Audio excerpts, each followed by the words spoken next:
We care, we share, and we are on air. Welcome back to DC Live and welcome back to a very special episode of Quick Training Minimalist. I'm your data trainer, Vismaya Kamath. Now, there are moments in history that test every soul in an organization. The moments where the rule book is thrown out the window, moments where survival doesn't depend on a software but purely depends on your strategy or your budget. Now, the entire it depends on the entire number of humans that are present in the room. Today, we are looking at one of the most profound cases in corporates in Indian history. We are looking at the night of November 26, 2008, at the Taj Mahal Palace Hotel in Mumbai. But we aren't just looking backward. We are going to take a profound lesson from the physical siege and apply it for today's scenario. Today we are talking about the digital siege, how Taj survived 2611 and how AI protects us right now. Now, to understand the power of the solution, you have to understand the absolute chaos of the problem first. On the night of 2611, 10 terrorists stormed at the Taj. It wasn't just a physical attack, it was an attack on India's pride, hospitality, and its perceived safety. Within minutes, the iconic dome of the Taj was engulfed into flames. Guests were trapped inside the room, gunfire echoed the corridors, and here is the terrifying reality of a corporate leader listening. Every standard operating procedure broke down that night. There was no manual for this. The SOP for a fire didn't account for the gunmen on the roof. The SOP for a power outage didn't account to the guests hiding under the beds while explosives were being planted. Now, in business, we spend months writing playbooks. We have binders for IT outages, binders for PR disasters, binders for supply chain failure. But the Taj teaches us one brutal truth. When a true unprecedented crisis hits us, the blueprint burns. When the SOP fails, what is left? Now, how did Taj survive that night? How did they manage to save hundreds of guests, often at the cost of their own lives?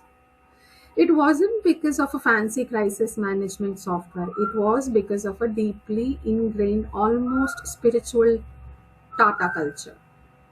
Now, let me tell you the story of telephone operators. As the terrorists took over the switchboard, a group of Taj operators stayed on lines with guests who were hiding in the rooms. For hours, these operators stayed on the phone, whispering, calming them down, telling them where to hide, even as the gunmen were literally breaking down into the switchboard rooms. They didn't hang up, they stayed until the very end. Now we look at the kitchen. Now let's look at the kitchen staff. The terrorists breached the kitchens. The chefs, waiters didn't run from the back door exit. They formed human chains, literally using their own bodies as shields to escort guests out through the service corridors. Look at the general manager, Karambir Kang. Now, his own wife and two children were trapped inside the suite, and that was on fire. But instead of going to them, he stood in the lobby, coordinating with the police, the army, and his staff trying to save the hotel. What we learn from this? It's an intriguing phrase called as radical ownership. Now, when SOP fails, radical ownership takes over. It is the belief that the guest is my personal responsibility and this problem stops with me. The Taj survived because the culture wasn't just written on the walls, it was hardwired into the brains of employees. They didn't wait for permission from the superior who might be dead. They didn't pass the buck. They saw a problem and they owned with their lives. Now let's fast forward it to today. Thankfully, most of us face an AK. Thankfully, most of us will never face a AK-47 in our hallways. But I promise you, A company under siege right now may be facing it indirectly. Now, welcome to the era of a digital siege. The nature of the attack has changed now. The breakdown of the blueprint is exactly the same. Now, example 1, the ransom hostage situation. A global bank or a major hospital hit by a ransomware attack, in milliseconds, 10 years of patient data or financial records are encrypted by an invisible enemy. The hackers say, pay us $10 million or we delete everything. Now, IT teams get paralyzed at this. The SOP for password reset is useless. You are digitally held hostage. Now, let me give you example 2. The PR firestorm. An employee makes a terrible mistake on a customer call, or a flawed product slips through. Now, a video goes viral on X at 8 p.m. on Friday. By 9 p.m., the media outside the office. By Monday morning, your stock prices are tanked down. With these digital sieges, which keep happening, what do we have to see? We see digital zero progress syndrome. Employees panic, information gets lost in endless panicked Slack threads. The PR team points at a legal issue, legal points at the operations, and CEO is in the dark. The human chain breaks down because the speed of the digital attack is much faster than human comprehension. Now, we don't have the luxury of hours in a locked room anywhere. We just have minutes. So, how do we apply the Taj lesson today? We cannot replicate physical outage of 2611 in the digital space, but what we can do is replicate the speed, the coordination, the radical ownership, and augmenting our humans with AI. Now, when digital siege hits anyone, any company, you don't have time to read the manual. You only have the system that acts. With the instinct of a Taj telephone operator, here's how AI and ML are becoming our digital defenders. Now, AI is the sentinel. In 2008, terrorists came by boat. Today, hackers come through phishing emails, zero-day vulnerabilities. You cannot rely on humans to spot every suspicious link.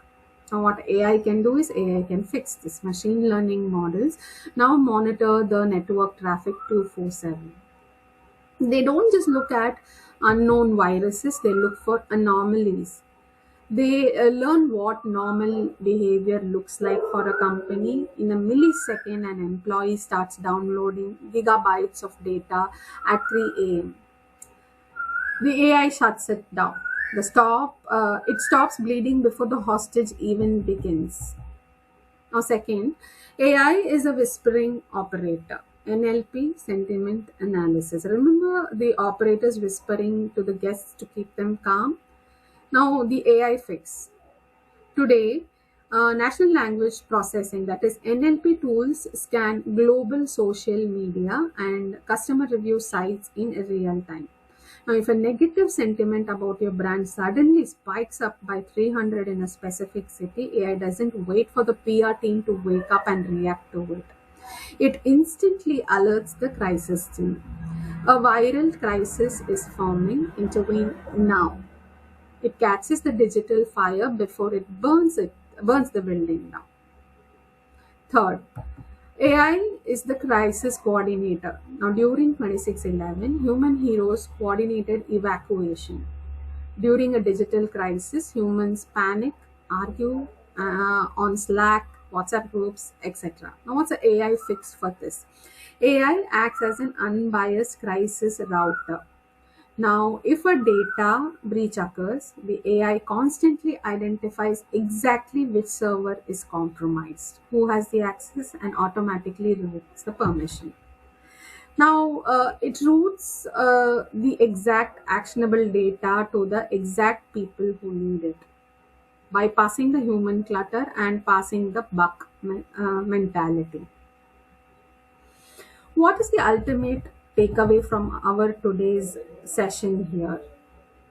The Taj Hotel 2611 proved that culture eats strategy for breakfast, especially in a crisis. Now, when a system fails, humans set it up. But in 2024 and now in 2026, the scale and speed of digital threats are so too great for a human brain alone. We cannot fight with such digital terrorists on a lightning speed. We cannot fight the light speed algorithms with a human who's panicking constantly. Now, the companies that will survive the digital sieges are the future, are the ones who combine the two. They build a culture of radical ownership where employees care deeply about the outcome, and they arm those employees with AI and ML to handle the speed and scale of threat. AI gives us a nervous system to detect the crisis, but Taj culture gives us the heart to know why we must protect our guests. Now, here's your micro habit for today. Look at your team's crisis playbook. Is it just a PDF sitting in a small folder that no one will ever read? Or read it when a panic sets in? Ask yourself, are we using AI tools to monitor our digital vulnerabilities right now, or are we just waiting for it to hit us? Prepare your digital defenders. Honor the physical ones. Thank you for tuning into Quick Brain Minimalist on DC Live. Remember, we care, we share, and we are on air. Stay vigilant, stay human, and I'll see you again next time. Thank you.